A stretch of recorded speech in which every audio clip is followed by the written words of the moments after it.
so hopeful to think that peace could be in sight for the Middle East. US President Donald Trump announced a historic deal between Israel and Hamas, promising to end the war in Gaza. Now, it's been agreed by both sides. It looks like it's going to be signed later on this morning after talks in Egypt.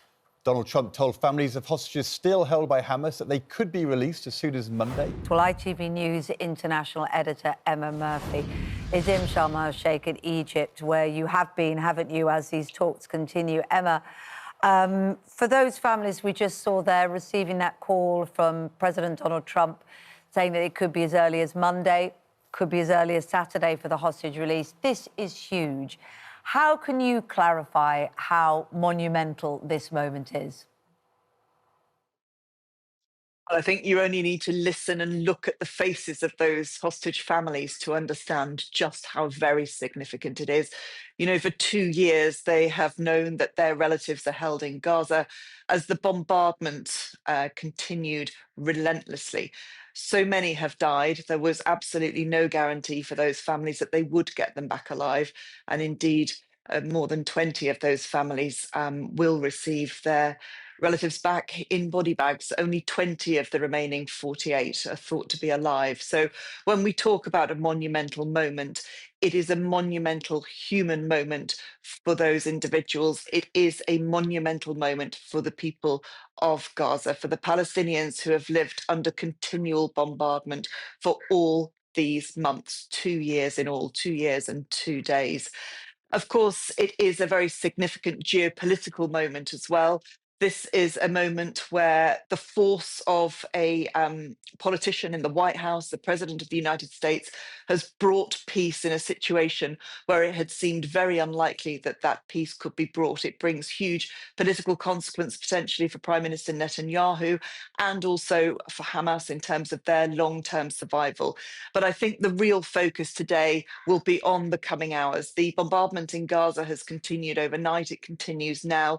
But we think that there is only around another 3 hours of that before this deal is silent and the actual bombardment and the fighting will stop. At that point, we expect to see the withdrawal of Israeli troops across large parts of the territory and the opening of checkpoints so that aid can get in, aid that has been called for so desperately for so many months. This is a really very significant moment, and a very significant moment that many questioned whether it would ever come, certainly ever come in the immediate short to medium term. Thank you so much, Emma, and for kind of being with us this morning. We're also joined now by the former Conservative Attorney General, Barrister Sir Michael Ellis. We are kind of talking a week on from the terrible events, the murders, the terrorist incident in Manchester, which we remember a week on, but also on what feels like a momentous moment in the Middle East. And if we go back, 7 days, 14, 21 days, I think very many people thought this couldn't be done, that Donald Trump would be unable to persuade Prime Minister Netanyahu and Hamas to come to the table and reach the beginning of a historic agreement. Lots of details still to be worked out. Are you surprised? Are you celebrating this news? Well, it's nice to wake up to good news, isn't it, Ed? But I think this is a win for muscular diplomacy. We see here an example of a president of the United States who is always going to be, when it comes to Middle East issues, the principal interlocutor between the two sides. It's always only ever going to be the American president. And when you have an American president like Donald Trump, who makes things happen, whether you approve of his general policies or not, I think he's certainly someone who, to put it frankly, is someone who uses what is called muscular diplomacy, basically knocks heads together. That's the only way this issue is going to be resolved. And what we see here is obviously good news, excellent news for the hostage families. Those 20 hostages that are still alive have been held in the most savage medieval conditions underground. Some of them will have been repeatedly sexually assaulted. They won't have seen daylight for multiple months, if at all, in the last 2 years. They may well have been tortured and deliberately malnourished. So to get them out and back to their families is, of course, brilliant news. The remains of those deceased hostages will also need to be returned. And I think we'll see a release of terrorists from prisons as well in order to facilitate this deal. But I would inject, if I may, Ed, a little bit of cautious realism into this.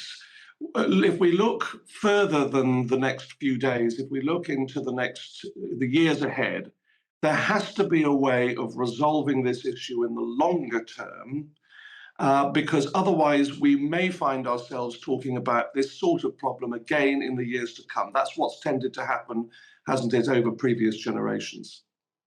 Yes, so I mean, you've been on our programme many times before, excuse me, so people may be familiar, but they also might not be. So we should say that you're born to a Jewish family, you're Jewish, and you have spoken before about, excuse me, have spoken before about, you know, your concern, for instance, for the British government's recognition of the state of Palestine and things of that nature. And you mentioned release of the hostages. Of course, many people this morning will be thinking, thank goodness for the people of Gaza for getting that aid in on all sides. Do you feel hopeful when you look at the statements from Benjamin Netanyahu and you look at the statements from Hamas that this is real progress? Because for the individuals, whether it be hostages, whether it be children in Gaza, whether it be the release of prisoners, for many people, this is incredibly hopeful. It's just a question of whether it can hold. Okay, I mean, look, I think that's right. And it's always a question with the Middle East of whether it can hold. I mean, I come from a legal background, first and foremost, and my view is that the British government's role and the role of the French government has been positively unhelpful in this matter. And the reason I say that is because anytime you seek to be an arbiter between two warring factions or between two sides in dispute, if you're perceived to be biased in favor of one side, you're not going to be able to bring those parties together. And I think the British government's position has been unhelpful in that regard.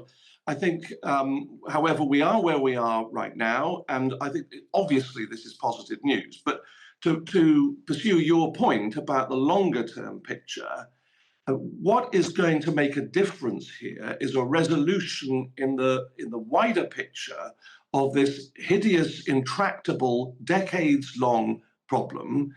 And so long as there are factions who do not accept the right of Israel to exist in that region, there is going to be a pursuit of conflict. That just stands to reason. And there are people who do not accept the right of Israel to exist. So that is an intractable problem that's going to have to be resolved one way or the other. Otherwise, we'll be back here in the years to come. And we will undoubtedly be talking to you again on these matters in the coming weeks and months. But let's hope in a positive spirit. We're just going to go back to a final word with Emma Murphy. I mean, clearly, Emma, this is reflecting the political reality, the pressure on Israel and Netanyahu, the political reality of the pressure on Hamas from Arab countries withdrawing their support, and it's been driven by the Americans. But when Michael Ellis says the diplomacy of France and Canada and Britain, the recognition of Palestine at the UN, he says that was positively unhelpful. Do you think it was unhelpful? Was it irrelevant? Or did it contribute to the momentum which has led to this deal? What's your judgment on that? Well, I think we have to be realistic and acknowledge just what a huge juggernaut of power Donald Trump brought to this situation. It was something that was lacking until he reached the White House, and something he's really turned his mind to. So I think if you're looking at the main driver, it's Donald Trump. In terms of the position of the UK, France and other nations when it comes to recognising Palestine, well, they did that because they said that they could not continue to stand and watch what was going on in Gaza. And that is why they chose to recognise. That has been a controversial decision. It was a decision that was taken after an awful lot of thought. I think it will have been part of the bigger picture of pressure that has built on Israel, on Prime Minister Netanyahu, over the past months and particularly the past days since that attack in Qatar just a month ago. And I think that if you bring all of it together, it has left Israel completely isolated, and with discussions about genocide, with discussions about forced starvation around the country, around the government. And that, combined with Donald Trump, is what has forced us, or forced Israel and Hamas, to the position that we now find ourselves in. Thank you. Thank you so much. And it's so complicated, this, but also massively important.